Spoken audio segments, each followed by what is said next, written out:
It's here, the video you guys have all been asking for, the first part of my Starfinder Starship videos, how to build a starship in Starfinder.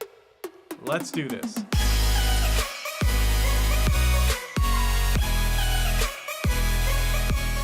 Welcome Starfinders, what's going on guys? My name is Cody, this is Taking20, a channel about all things role-playing games. In this video, I'm going to cover building your very first starship in Starfinder.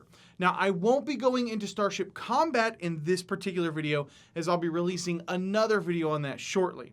But whether you're a game master building a starship for your players, or if you're a player looking for some guidance on where to start, this video will go over all of the basics. But again, I will try to move through this as quickly as possible to avoid bogging things down. So, let's jump in and build our very first starship. The first thing that I recommend you do is to grab a piece of scratch paper or open up an Excel or Google Sheet. This will really be helpful in tracking your build points as you spend them. Just trust me on that. Now, for all intents and purposes, I'm going to assume that this is your first starship for a level 1 crew. If for any reason you're trying to build an extra ship or something unique like a one-person interceptor, then your mileage will obviously vary. To start, we need to calculate our BP, or build points. This is basically our pool of money. We'll spend these BP on every aspect of our ship. As an aside, if you've ever built a computer before, especially with a defined budget, then you'll find a lot of similarities here. To calculate our build points, we simply add up all of our characters' levels and then divide by the number of characters we have. Or even more simple, this will just be whatever level your party is, and you don't really need to do any math unless you have a crew with characters of varying levels. For a level 1 crew, we are tier 1, which gives us 55 build points to work with. Next, we need to pick out a frame. Again, if you're a PC builder, this is basically your motherboard. The frame will determine the basics to your starship. It'll determine your starship's size, how many crew members will fit inside, its hull points, which is in essence its HP, how many expansion bays it has, what type and how many weapons can be mounted on it, and of course its speed and maneuverability. Now, as a pro tip, what I'm going to do here on this build is the way that I recommend you build your ship as well. I'm going to start with a very basic starship with a good frame, then I'm going to go back and spend remaining points later. If you try to snag extra stuff from the start, you'll most likely run out of BP and have to go back and make changes anyway. So trust me, build your ship like this and then you can customize it a bit at the end. For our frame, we're going to go with the Explorer. This is a solid choice as a starting point because it is a bit heftier in HP than the Light Freighter and it gives us access to a turret mount. Now, again, I'm not going to go into the nuances of Starship Combat here, but in short, facing matters when firing starship weapons. However, weapons on a turret mount can shoot in any direction. The one thing you want to note on your frame is the size. This will have the biggest impact on what additional ship parts we can purchase with our BP. As we can see, our Explorer frame is medium. Now we can start filling out our starship sheet a bit. Choose a name, fill in the make and model, which can be anything that you and your game master can dream up, fill in the size, the maneuverability, and the frame, which I'll abbreviate as EXP for our Explorer frame. Before we jump in and talk about power cores, I want to give a big thank you to my sponsor, Miniature Market. Miniature Market has been my go-to since I discovered them a few years ago, and I highly recommend them to all gamers. Miniature Market carries thousands of games at discounted prices, so whether you're into X-Wing, 40K, Magic the Gathering, Settlers of Catan, Dungeons and Dragons, or if you're just looking for a place to snag some minis, Miniature Market has got you covered. And of course, if you want to snag some serious discounts on the full Starfinder lineup, be sure to check out the link down in the description below. It'll take you guys right to everything Starfinder, and it'll let Miniature Market know that I sent you over. Once again, thank you, Miniature Market, for making all of these videos possible. Okay, so the next thing we need to grab is the power core.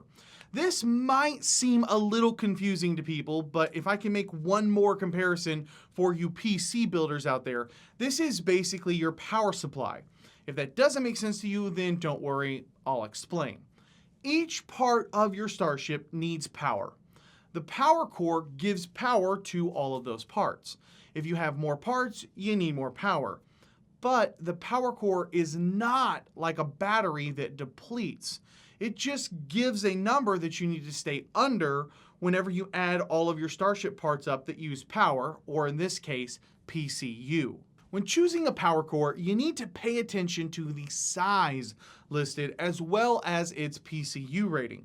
Every power core will work for 1 to 3 size frames depending on the power core. So for our Explorer frame, we know it's medium, and thus we need a power core that fits a medium-sized ship. We'll grab the Pulse Gray power core for 10 build points, and we'll need to write down its PCU score of 100.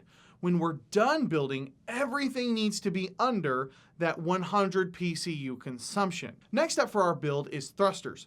These are very simple. You need to choose the right size for your ship and how fast you want to move.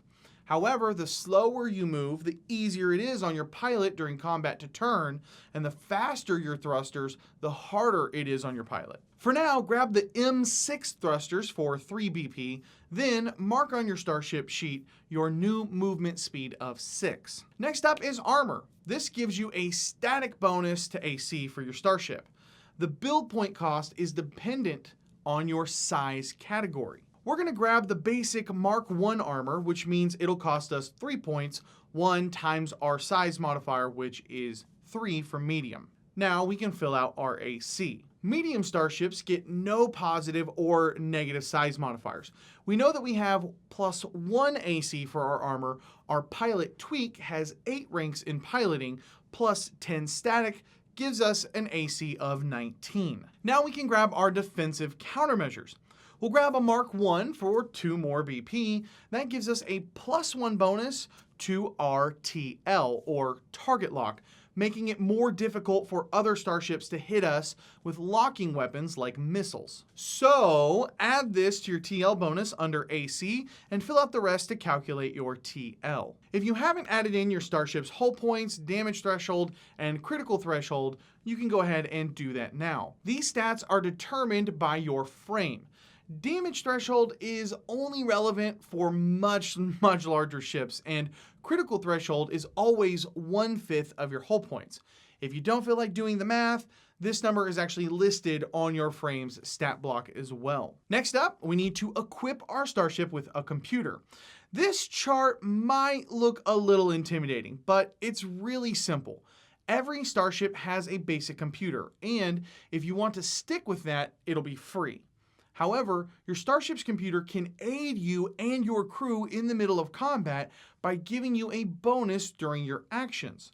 The bonuses listed define how big that bonus is and how many people can be granted that bonus from your computer. So we'll grab a Mark 1 duo node so 2 crew members can benefit from the bonus during combat, and note that down on the modifier section on our sheet. Next up is crew quarters.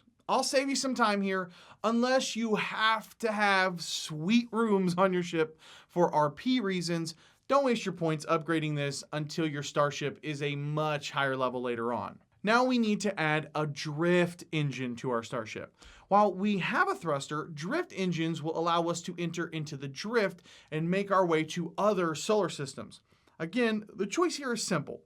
The Signal Basic is really the only engine that won't decimate our BP budget. As a medium starship, this will cost us another 6 BP, and we can now note our drift rating on our sheet. Skip expansion bays and security systems for the moment, and let's add in a sensor for our ship. Sensors give us the ability to scan other starships to learn more about potential threats, lock onto specific systems on enemy starships in combat, and scan unknown planets to gather vital information before descending to land. So they're really important to include in your ship, and we'll grab the budget medium range sensor for 3 more build points. And now we get to move on to the fun part, weapons. We can see from our frame that we have several options to mount weapons onto our ship.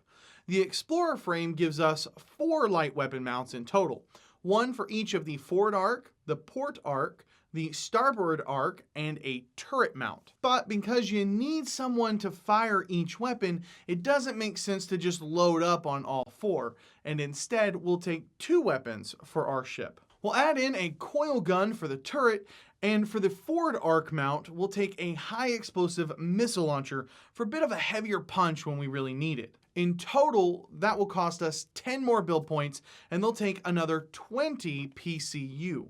After you've selected and filled in your weapons, you need to add a shield to your starship. We'll grab the basic shields 10 for our starship for another 2 build points, and now we need to distribute the shield around our starship. In short, you need to have a bit of balance whenever you do this, as no quadrant can be assigned less than 10% of the shield points total. So to keep things simple for the time being, we'll assign 3 points to the forward and aft, and 2 more to each of the port and starboard shields. And with this, we have covered all of the basics, but we are not quite done yet. This is the point in which you can tweak some of your choices and finish out your build. For instance, you might want to drop down from the Explorer frame to the Light Freighter to free up some more BP, which, if you do, you'll want to make sure that you adjust your weapons to the correct mounts and select thrusters for a small-sized starship. We've also only spent 53 points so far and still have room on our PCU to make a pair of adjustments. So I'll go ahead and upgrade the thrusters from an M6 to a M8 and make the appropriate notes on the sheet. I'll also make note that because of this, that changes the piloting bonus from a +2 to a +1 under the modifiers section. And the next thing we'll do is add in an arcane laboratory to one of the expansion bays. This brings us to 55 total build points and a PCU consumption of 97, which is under our Pulse Gray PCU cap of 100. All that's left to do is add in the crew, fill out the system section with our choices, and note our new arcane laboratory. And with that, we've completed our very first starship, the Basilisk. During my next Starfinder video, I'll be going into detail with you guys on how Starship Combat works. I would have liked to put that video out right after this one, but as you can imagine, we have a lot that we are trying to do for that particular video, as I'm sure you can understand. Once we do though, I'll be sure to link it down in the description below, so if you're watching this at a later date, you're probably good to go. So what do you guys think about the Starship section for the game? Is it too much to keep up with, or have you found it fresh and exciting? Also, I'd love to know if we've had any Starship TPKs yet, so let us know if you've had a Game Master kill your whole crew in a fiery Starship explosion. Also, I'll be sharing this particular Starship build over on my Patreon page, so you can snag it over there for free as a free download if you want to, criticize it or find all the typos that I made for me. If this is your first time here and you love role-playing games as much as I do, I'd love to have you subscribe. Every week I'll be putting out new videos on GM tips, player tips, tutorials, and more. So if that sounds like something you might be interested in, just hit that subscribe button down below and come join us. Thank you guys so much for watching. My name is Cody, and may your games be filled with awesome memories and even better friends. I'll catch you guys next time. Yeah.